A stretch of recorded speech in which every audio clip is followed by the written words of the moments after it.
Oh, something you guys should know. Fuck, I should have started with this, to be honest. I'm gonna be in Edmonton, Canada, this weekend. Thursday, Friday, Saturday, Sunday. 6 shows. What? Come out, please. Can we cut this and put it in the beginning? Yeah. Okay, just make a note of that. Okay, I'm gonna be in Edmonton. Canada. Come out, 6 shows. It's gonna be great. I have so many things to talk about. It doesn't seem like it now, but stand-up is a whole other thing. It's going to be great. Tickets in bio. Don't forget about me. Come out. What else are you doing in Edmonton? Really? I've never been, but I hear going to see Elle Orlando do stand-up comedy is kind of the best thing ever. El Diablo Show. El Diablo. What's up, guys? Welcome back to the El Diablo podcast. My name's Elle Orlando. Welcome back, boys and girls, because guys and women listen to this podcast. That's fantastic. Oh my God, I'm so excited to be back in New York. I was just visiting a friend all weekend, and it's always nice. Leaving New York feels like the right decision always, but then coming back, it's like you've moved to New York for the first time again. Everything's exciting. You're like, thank God, dude. I can't even describe it. I just love, there's no place like New York. You just have a newfound love for it. I mean, you drive back on the way from LaGuardia or whatever. There's this like scene of like this graveyard, and then you see the city in the back, and you're just like, This is home. This is home. The city where there's a lot of dead people and a lot of alive people, you know? I don't know why I love that. I love that view. If you guys know what I'm talking about. It's like, I don't know how to describe it. You could probably Google it, and it's like graveyard with city in the background, and for some reason that gets me jazzed. I'm like, yes, anything could happen in New York City. I'm just excited to be back. I love the busyness. I was in California, in a suburb, in a slow small town, you know, and it's great, but it was like I was at my friend's house. She lives in a 5-family home, and it's just like her and her boyfriend, and it has a pool. Like it really felt like parents are in the home for the weekend. I can't even believe she lives there. And it was a nice recharge. But then I gained so much weight. Ay caramba. And now I'm dying. I'm so upset. I gained so much. This is why I don't understand why people hate on people for, you know, dude, I want to go on Ozempic. And I won't, but I want to. I don't get when people get mad at other people for going on Ozempic, especially for the girls that were like, I was born in the 90s, grew up in the early 2000s. We were taught that if you are not a skeleton, okay, you are a waste of space. Okay, that's what the media fed to us. So as we got older, we're like, you know, eating disorder. I never had those because I could never commit to anything, but I wanted one so bad. And let me tell you, I was Midwest thick. Okay, and I'm feeling Midwest thick right now, but I was, you know, Panera to the face every day, thinking that was healthy.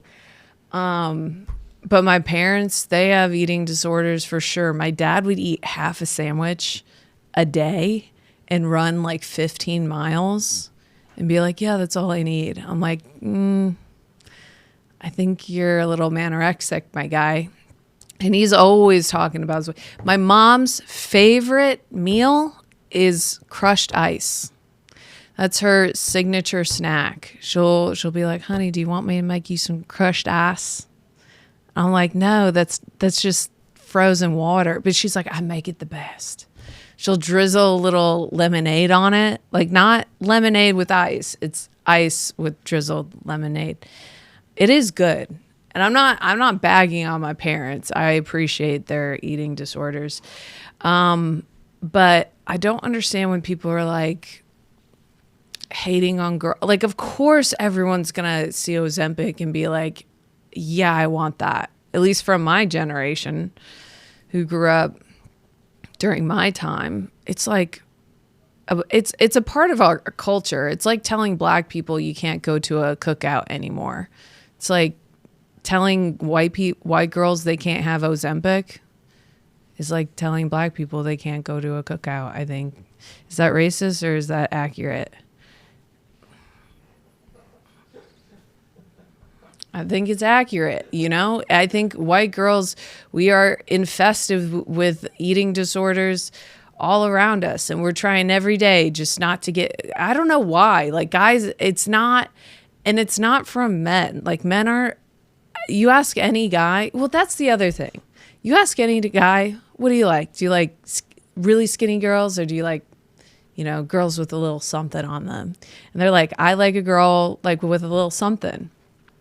But then, you know, a beautiful model walks into the room and they're all like, you know, they're all like, oh, I want that girl.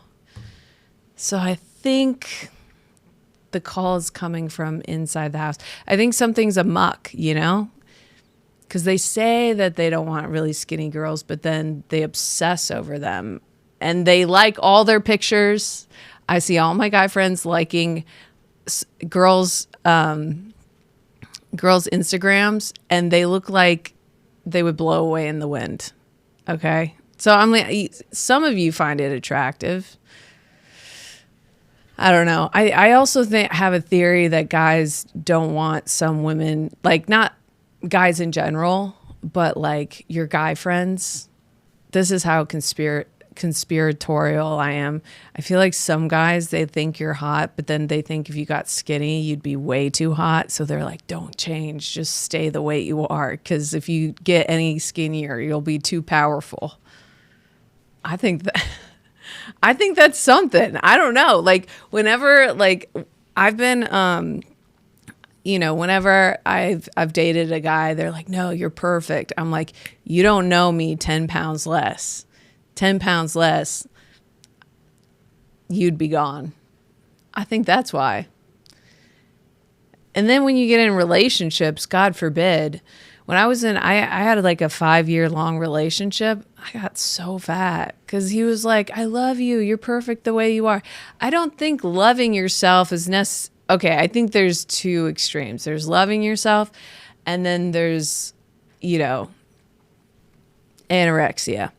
And you shouldn't be anorexic. That's not good. That's a serious disorder. And if you are anorexic because you have the disorder, you know, I'm not saying you're wrong. I'm just saying, I hope you get better. Okay.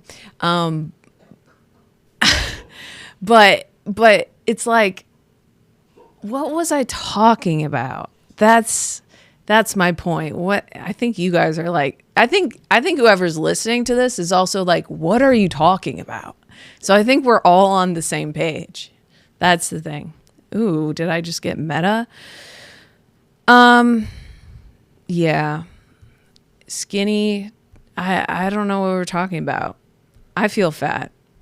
I think that's the main takeaway. I feel huge. And what do you do when you feel huge? I just was eating. I woke up, and the thing is, you know, my friend's boyfriend, super nice guy, nothing negative to say, but he was one of those, he was so serving, you know, every day he was doting on us. The second you woke up, want eggs, bacon, bagel, and then you say no, and then he cooks you all of them, and I'm like, well, I can't waste the food.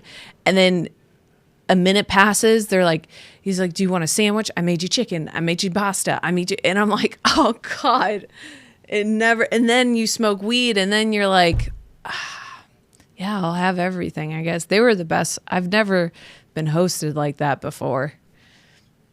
honestly, they were like, this is probably what everyone feels like when they go to a Diddy party. They're like, they're just giving you everything you need. And then the only difference is at the end, they're like, also just come in this room. We're going to do a freak off. And you're like, God, well, you've been kind of giving me everything I've ever wanted all day. So I guess I could just do this for you. Maybe, I don't know. I've never been to a freak off, but they're going to continue because Diddy's going to get out, I guess, in 5. This is my theory, because he's going to get out in 5 to 10 years. It's going to be 3. He's going to get out in 3, maybe 2, honestly. And then he's going to get out in 2, and then he's going to win an award, and everyone's going to pretend like nothing ever happened. And we're all going to be like, Diddy. What happened there? That was crazy. I think the judge, he was in jail for like a full year, which he got something because he wasn't able to get out on bail. But some people really enjoy prison. I don't know if you've been on prison TikTok, but they get into it. No, it looks fun, honestly. It looks like one giant science project. Because they're learning how to make stoves out of, could you pull up a TikTok from prison TikTok? Is that possible? They learn how to make stoves out of nothing. And then they're it feels like one big episode of Mythbusters, to be honest. And then they trade stuff, they're dealing. Honestly, it would be a great place for someone who's like a drug dealer. It's like drug dealing without the drugs. You're just dealing like regular household items. And they have cell phones. Are you kidding? That's basically most of our lives is just scrolling on our phones. We might as well be in prison. We do nothing else. And they have TikTok? Okay, let's see. POV when I get interrupted doing a TikTok dance. Okay, that guy looks like he's killed at least 4 people. But, you know who's going to jail big time? Is that Idaho guy. The Idaho guy, he killed 4 people. My friend just told me about this guy. Apparently he was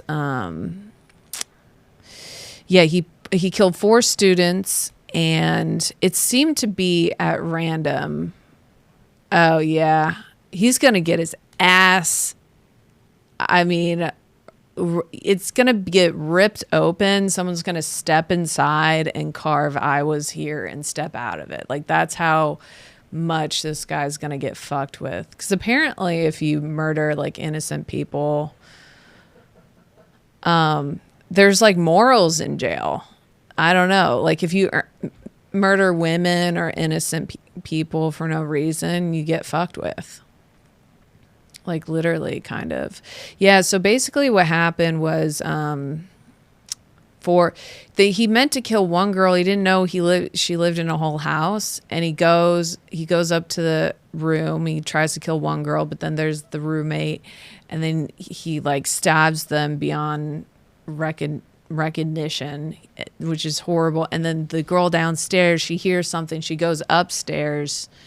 He sees her with a knife. She runs back down. He kills her and the boyfriend. Yikes. And then there's 2 more roommates. One roommate comes downstairs to see like what all the ruckus is about. And the guy was like too tired to kill one more person, that he just kind of looked at her and was like, I gotta go. It's been a long night. I'm calling it early. So he just leaves, and then eventually they found him, and he pled guilty to not get the death penalty. And what's interesting about the Idaho death penalty, Idaho is such an interesting place to me. I gotta go. Not that I want to go now, but apparently it's really beautiful. But the people are batshit. But so the Idaho death penalty, they don't just do like the, where they insert your, they do a firing squad, essentially. They don't do, that's how they do it. First degree. So basically, you get in front of a group of officers, and 11 officers just shoot you down like Holocaust style. And that's the Idaho death penalty. So yeah, and it's not what do they put in your skin to like make you die? That's like the most humane way, is they kind of like insert you into something. They give you like fentanyl or something, and then you just die immediately. Idaho, they just do a firing squad. What is this? Is this the screen? Or is this your screen? Or is this my screen? Do the people see this? They can if you want them to. I don't want it to. Okay, so sedative. Yeah, and it's anesthesia. Honestly, this is how this sedative is why I like to go under during surgery. It's kind of nice. I mean, the best part is waking up, but it's also nice to just like kind of like not even know what happened. Botched executions. There have been, Google botched executions and read some to me. Slowly. That's an interesting topic. I mean, how would you botch it? You accidentally, I mean, there's been 50 Cent is essentially a botched execution. He's been shot 9 times. Is there anything? So here, let's read one. Electric chair. William Earl Van Dever, 1985. Electric chair. He was still breathing after the first jolt of 2,300 volts. It took a total of 5 jolts and 17 minutes to kill him. I would say just keep him alive and study him in a lab. Maybe let him play football or something. Like, oh, you know what? That's a good idea. Anyone who survives their death penalty should be legally required to play football. And all they can do is play football, and then they go to jail, They would be the most insane football player. They would take no names, could never go down. That's a good idea. You know how because it's kind of like how they use inmates during the LA fires as firefighters. They should do anyone who doesn't die from the death penalty immediately, like a botched, what's it called? Botched death penalty, or what was it called? Oh, botched execution should play for the Patriots. Let's read this one. 1992, Donald Eugene Harding, gas chamber. Harding's execution was first in Arizona. After this 1976 reinstatement of the death penalty, his asphyxiation took 11 minutes before death was finally confirmed. Damn. He wanted to live. Throughout his execution, he had multiple violent convulsions or spasms. Oh, okay. Maybe the devil was on his side or something. Maybe God was like, let him play for the Bruins or something. Is the Bruins a football team? Does this one look interesting? David Scarborough Lawson, 1994, gas chamber. Now the gas chamber is interesting. Did we pick that up from the Germans, or where? What is in this gas chamber? Maybe new tab, gas chamber. Something I can't see, so I can still read this. Gas chamber. Lawson's execution first was the gas chamber execution in North Carolina in 1976. After cyanide pellets, you got to be patient with me because the dyslexia, were dropped into a bowl of sulfuric acid beneath the restraining chair. Now I'm afraid we're giving people ideas for the people who listen to this podcast. You know, you never know. I appreciate all my listeners. Just don't do any of this. Okay. The acid splashed absorbed onto his right leg, causing him to strain so hard that the strap securing his right leg broke. Damn, Hulk. During his execution, he screamed, "I am human." Oh, I get it. I thought he was going to say, like, "I am robot" or something. Multiple times with mucus pouring out of his nose. Okay, we're kind of just describing a slow death. Anyways, I thought that was pretty interesting. But yeah, in Idaho, they do a firing execution, which seems a bit much. But for this guy, I mean, this guy's the worst guy. Here's the thing. This is why I think I'm not for the death penalty. I am for whatever and I'm talking like 10 out of 10, they killed these people. I'm only talking about these cases, okay? I am for whatever choice they want. We do the opposite. Because this guy wanted life in jail. The Idaho Killer wanted life in jail. He didn't want that death penalty. So I say we do a, Uno reverse. You're getting the death penalty. And then, I don't know. We shouldn't give him what he wants. He killed 4 innocent, little kids. I mean, they were 20, but they were, in my mind, that's a little kid. And the theory of why this happened, it wasn't a random. Don't freak out. It wasn't random. He DM'd the girl. And apparently he hated women. So he hated women. He was a teacher and he would flunk all the women no matter what. And he would give all the guys A's. Red alert. And there was a lot of complaints about him failing only women. And then he was also a vegetarian. There's only 1 or 2 vegetarian places in town. One of the girls that he killed worked at that vegetarian place. And he DM'd her like, "Hey, like, what's up? What are you doing?" Like some little DMs, no big deal. But she never responded because she never saw them because it was from like a stranger. And then he killed her. So, yikes for our true crime fans. That will be a fun story for everyone else. Sorry for bumming you out. But he's going to go to jail for life, and some think that's worse than killing someone. What about a different topic, Elle? What about something light? Remember how fat I am? Jeez. It's almost give me life in prison. I'll get skinny there. I don't really have any prison stories. I guess I've been to jail once, but that was a whole mess. I think I've said it before. I basically I got a drinking ticket. And one time I got a drinking ticket at a music festival, Country Thunder.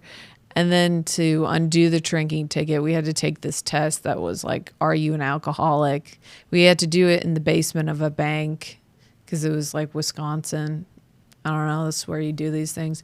And it was very straightforward test. It was like, when you wake up, do you want 5 shots of vodka? And it's like, no, very straightforward. My friend failed it. I'm like, dude, you're retarded. And she had to go meet with someone, go meet with a counselor with her mom. And she was like, do you know your daughter's an alcoholic? It was like this whole thing. Anyways, I got another drinking ticket, didn't go to court. Apparently that's important. And then I got pulled over, cop ID'd me. I was drinking, whatever. They, arrested me, warrant out for my arrest, put me in jail. Because the drunk tank was full. And then I called my mom secretly. My mom hires a bounty hunter to find me. My mom does not. My mom's like from a bumblefuck town from nowhere. She doesn't know how the world works. She watched Dog the Bounty Hunter, you know, and so I'm in jail. She's like, I need a bounty hunter. She just Googled bounty hunter on Craigslist in Indiana. She found one. He found me immediately. I don't even know if he was a bounty hunter, just like some guy. But yeah, then I got out of jail, and then I had to do a lot of, I learned a lot. I had to do a lot of classes. They make you all do all these classes to get it scrubbed from your record, but like, who cares? No one has ever asked me, hey, do you have a drink? Like, no, it's never mattered for a job. I'm like, why did I had to do so much community service? Oh, it sucked. I had to paint like things for a play. I had to play. I had to paint props for a play because I was fun. I like to drink a little bit. Was I drinking the night before? Yeah. Was I getting breathalyzed the day of that we do our community service? Yeah. I can't believe I passed that. I've never gotten caught driving drunk though, so that's something. Don't drive drunk, and I don't anymore because I live in New York and I don't have a car. But I walk drunk all the time. Okay, I wanted to do a podcast today about dating, because there's a lot of dating theories on TikTok that are just so insane that I do not believe in. One of them is that you have to, in order for a relationship to work, that the guy has to be way more into the girl than the girl is into and that's the only way a relationship is going to work. And I'm like, that sucks. So for a relationship to work for a woman, we all have to hate the guy that we have to put up with an annoying dude we don't even like. That's a horrible theory. And that's not true at all. I just think you just shouldn't get into It's so easy to get into relationships with fucking anybody, dude. I have friends that have been in relationships their whole life, and every single guy that they date, I'm like, I'm so happy I'm not dating that guy. They always are. Dude, I went on a date recently, and he told me at the beginning that he took an edible.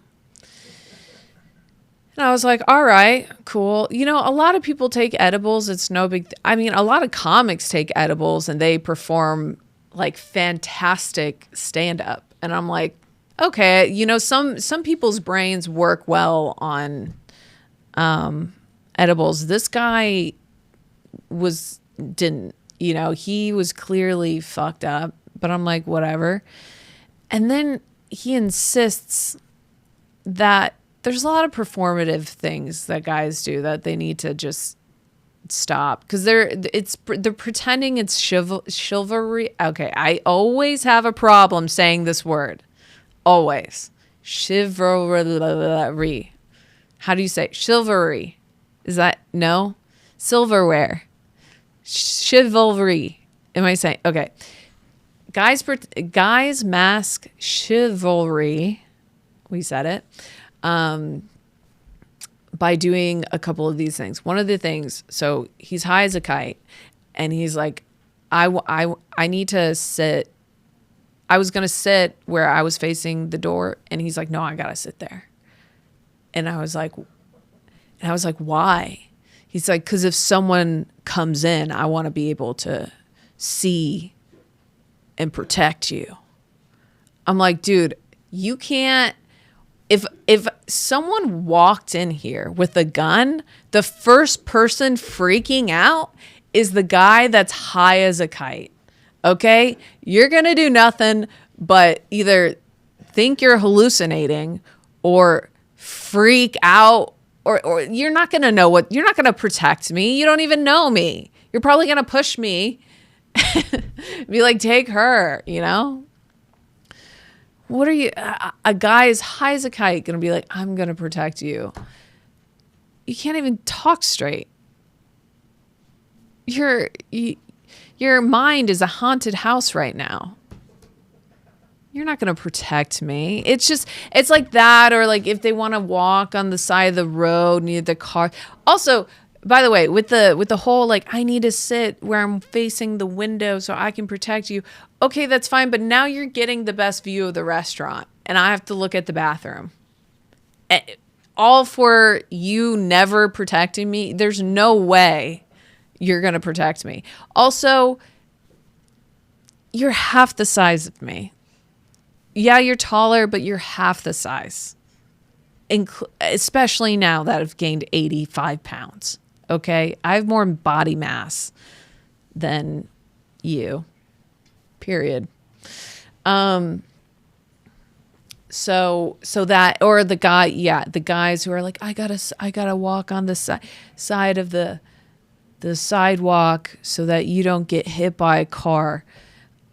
If I had to hear that, I'm like, I will gladly get hit by a car. Okay. That means I get at least $10,000. In New York City, you want to get hit by a car because everyone needs money here. The way I walk in front of cars in New York City, I'm just like, fucking try me. I would love $100,000.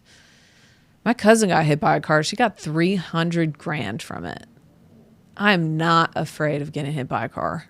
And I'm also ready to jump. I've seen enough of Mission Impossibles where you got to jump, roll, and then I've seen enough soccer games where you're like, you really got to, milk it. Oh God, my leg. So yeah, I think there's a lot of this performative chivalry that's going on that's not real, because that's not really what, and like opening the doors, that's nice and everything, but we really want consistency. We really want communication. We really want clarity. I don't really give a shit if you want to pretend to protect me in a imagined scenario. But yeah,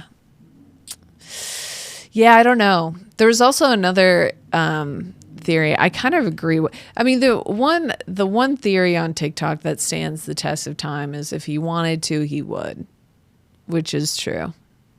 If he wanted to, he would. But another thing I thought was interesting was when men feel really stressed out, like when their lives aren't really like put together, maybe they lost their job or emotionally they're going through it or something, like they can't have a relationship. I don't know, this is just what this woman was saying. They can't have a relationship. But then women are the opposite. When shit's hitting the fan, things are going really bad, whatever. They want a relationship. They want someone to depend on, where guys are like, I need to be single until I can figure my shit out. And then once I am a respectable, responsible person, then I can have a relationship. So hey, if he's breaking up with you because he's a deadbeat, I mean, he's doing you a favor. The guys I end up with are mostly deadbeats. I think it's something about my energy. I was born in Florida, and I don't claim Florida besides, I was born there, my family's from there, but I think I emit some type of Florida energy where I attract Florida personalities. A lot of guys without jobs, a lot of guys who wear flip-flops. What? Ew. A lot of just like scrubs, scrubs with guns. And I don't want no scrubs. Da, da, da, da, da, da, da, da, da. Is this the best podcast you ever heard? Dude, I am really excited about El Diablo. There's like 1,000 and something followers on the Instagram. I can't believe I've done that myself. It's crazy, you guys. Oh, let's see. Okay, hold on. Let me just ask Siri. Okay. I'll ask Siri something. Hey Siri, what are the best 9/11 conspiracies? When it comes to topics like 9/11, it's important to approach them with sensitivity and respect given the... I knew he was going to ruin this.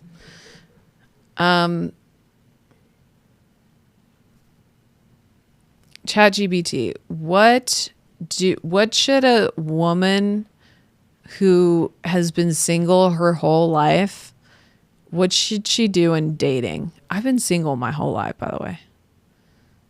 Except for like a couple relationships. Okay, go. Got it. That makes sense. No worries at all. Whether you've been single for a long time or had a few relationships here and there, the key is to focus on what you really want and enjoy the process. It's all about. Chat GPT, tell me something. Ask me out on a date. Oh, how fun. Well, if we could actually go out, I'd say something like, hey, would you like to grab a coffee sometime and chat about all the fun things you're into? Ew, no, gross. Go away. Ooh, but it was something I did want to do, by the way, was I asked people to write in topics if they wanted me to talk about anything. And guess what? So many people wrote in. They said dating. I already did dating. They already said, oh, Love Island. Oh, God. I did watch Love Island a lot while I was with my friend because she loved Love Island. And here's the thing. They had to vote off a girl because she said chinky. She said, yeah, she said she posted something. Well, first they voted off a girl that said the N-word, which was like a given. You just can't say that. And then the second girl who's racially ambiguous, I don't know exactly. She looks like either Latina or half black or whatever. She like posted something on TikTok that was like, I love Botox, but sometimes it makes me look chinky. And she had to get voted off. Here's the thing. These people are like early 20s. They're idiots. They're young. They're going to say things. And the whole internet is like, oh my God, I can't believe she said chanky. And I'm like, I kind of can. Like, she's like 20 years old. She doesn't know. Especially, I don't know if this is real or not, but I feel like Latinos and like racially ambiguous people, they're kind of given the free light to say, I mean, it just seems like an outsider white person's perspective. It seems like they're given the green light to say like whatever they want in terms of like racist stuff. Like I've seen Asian girls say the N-word around black people and no one bats an eye. And I'm like, whoa, I'm like, I freeze. I'm like, oh God, something's going to happen. Some Asian crime is about to go down. Asian hate's about to go on the rise again. You know, like I'm ready for this Asian girl to just meet the pavement like she's never met it before. And everyone just business as usual. And I'm like, okay, I guess this is a rule I didn't know about. And so I think when you grow up in communities where you're allowed to say all these things, and I mean, it's 2025. She's obviously been, saying chinky like multiple times in her life for her to make a TikTok about it and feel comfortable. And she wants to be an influencer. That's the thing. And I'm not saying you shouldn't get mad at her for it, but I'm like, yeah, it's just human error. This whole idea that everyone like attacks these people. I can't believe you said that. I'm like, yeah, but she's young, whatever. Just don't say it again, right? It's like, this is why I hate the internet. And this is why it's bad to be a part of on the side of the internet who's like, I'm not going to say anything that's going to offend you. Boy, are you in hot water. Because we're all human. We're all going to, I say something horrible and cancelable, I think, every day. And I say it into a microphone with my whole chest. So, I I also think this is a space where if you get offended, it's not for you. And I keep these posts up and I don't delete things because I'm like, I also don't say like the word. I have respect. You know, I'm not out here saying, you know, slurs left and right. Okay. I have respect. But, you know, this is a comedy podcast. We're all doing jokes and we're having fun. You can't listen to the masses. You just can't, because they can get upset about anything for any reason. And if for 1 second you portray your platform to be one of moral higher ground, girl, just start digging your grave right now, because you're going to mess up it eventually. And then everyone's going to be like, I thought you were Jesus himself. And, you know, I thought you were perfect. I thought you were the Messiah. I thought you would never do anything wrong. What? That's impossible. We're all human. So, you know, just do your best. Do your best. Don't say the N-word. And how long have we been doing this thing? 40 minutes. Oh, hell yeah. I kind of want to keep going. I don't think this is the best podcast I've ever done, but I'm having a good time. Just saying whatever, dude. And we might have to just timestamp this, because this drove me insane. And I don't think I think we might have to cut this part out for Patreon. Someone I know is an American, born in America, and that's all you really need to know. Born in America, and they use British slang, terminology in an American accent, and they do it all the time. And every time it makes me want to be like, you know, I wish I had a sword. Because it makes me want to get a time machine, time travel back, and be like, okay, you're on their side now. Stab. American Revolution. It makes me want to have a mini American Revolution on their ass, because it's like, what are you doing, dude? Just shut up. You can't be like, oh, bloody hell, we're gonna be late. It's 18 o'clock. They have military time. I'm like, you're not in England. You're in Cincinnati, dude.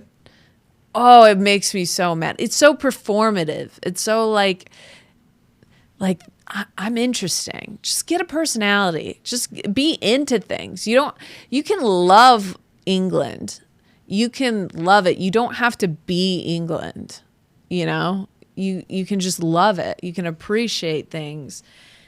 And, you know, everyone picks up on it. No one thinks it's quirky. And it's different if, like, your parents are British and you grew up around that. But that's not the case here. And listen, I'm a particular person, and this is something that would, like, drive me. This is something where I think, wow, I hope they find love in life, because I don't believe it to be true.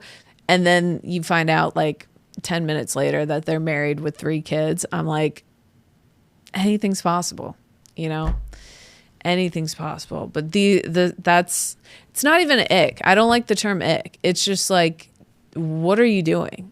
What mental illness is this? It's a form of autism. I am under the impression that everybody has autism, especially me. I mean, are you kidding me the way I speak? No. I think everyone has autism except for me.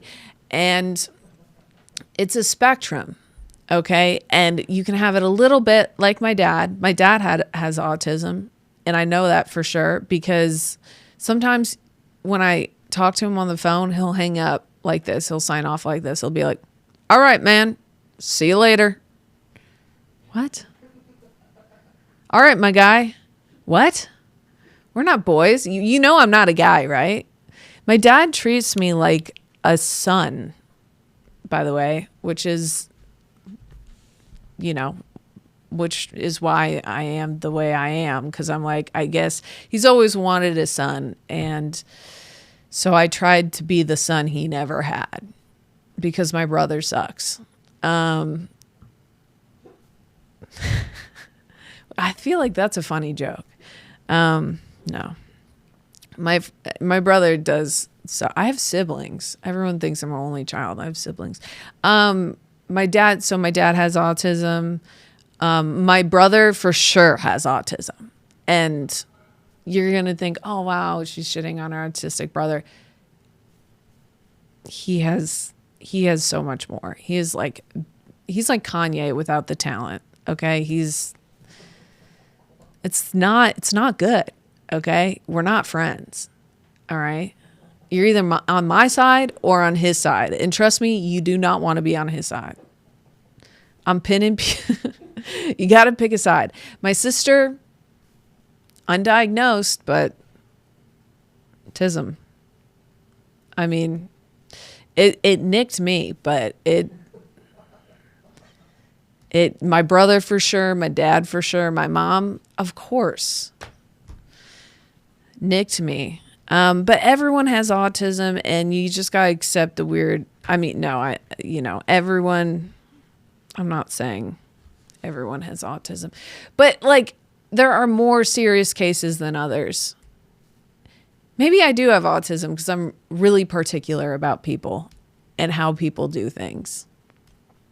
I flew Southwest. I'll tell you what, I've never been on a socialist airplane before, but that was the first socialist airplane I've ever been on. Do you guys know about Southwest? I've never, you go on and then they give you a number and then you get to choose your own seat. Did you know that? Yeah, they give you a number, like the Holocaust. No, I'm just kidding. I bring everything back to the Holocaust. Listen, my 11% Ashkenazi Jew in me is really up to something. They give you a number for Southwest and a letter, number and a letter. I don't know. And I'm very confused. You line up and you get on the plane, get to choose your own seat. No, I mean, the sections are like you're the A, B, C. Obviously, everyone in A gets the first pick, so they see at the front of the plane, but there's no like first class. Like the whole plane is like exactly the same. Socialism. And you get to pick. I sat pretty close to the front row because I sat middle seat one of the rides for one of the plane rides. And it was a nice plane. I mean, like no bumps. They took off, they landed. Socialism is not as bad as they say. I got to sit next to people that I was like, you're going to fart? No. You're not going to give me space? No. You're ugly? No. And I was thinking, I was like, I should just wait for the hottest guy. But that would be a good plan, but I really wanted to sleep, so it didn't matter. One time this guy on a plane, he tried to ask me out. He told me that he had a wife and everything. I was sleeping. The one time I fell asleep on the plane, I was sleeping middle section. He woke me up to be like, hey, are you single? I'm like, what? No, I'm sleeping. He's like, I'm married. I'm like, okay, cool. He's like, I'm in Chicago. I was flying home to Chicago for a little bit. He's like, I'm in Chicago for a little bit. Like, we should hang out. And I'm like, why? You're married and you're old and you're bald. I literally said this to him. And he's like, well, like I have a big dick and blah, blah, blah. He's saying this out loud. Yes. And I'm like, why are male the superior gender? Like there's so many bad ones, And he's like, yeah, I met my wife cheating on my other wife, but we should hang out. And I'm like, where's like, usually when you try to pick someone up, you're saying something like you're creating a fantasy. Like all you're doing is creating this huge nightmare for me where I get to hook up with an old, ugly, fat, married guy. What's the benefit? I was like, are you rich? He was like, I work in sales. I'm like, dude, ew, no, you're so gross. And then I had to sit next to him for the entire plane ride after I just denied his ass. And he kept on being like, yeah, but I know this nightclub in Chicago. Ew. Guys just don't. I mean, that's autism. That's autism in its own way. If you want to think about it like that. Did you know squirrels look different in every state? That's a fact. All the squirrels in California were gray with huge tits. Not funny. Okay. I don't know how to end this podcast. I want to end it on a good note, but there's no good notes. There's just like really bad, boring ones. Everyone thinks I'm taller in real life. How about that? I'm actually 5'4", 5'5" when it's windy. So, okay. I think I should end this podcast. I think I should just end it. All right. This has been a fun podcast. If you guys want to like write in and get advice or anything, interact, you guys call in or email in at, I think it's eldiablopodcast@gmail.com. Give me your problems. I'll solve them all. All right. Thanks, guys. Bye. El Diablo Show. El Diablo.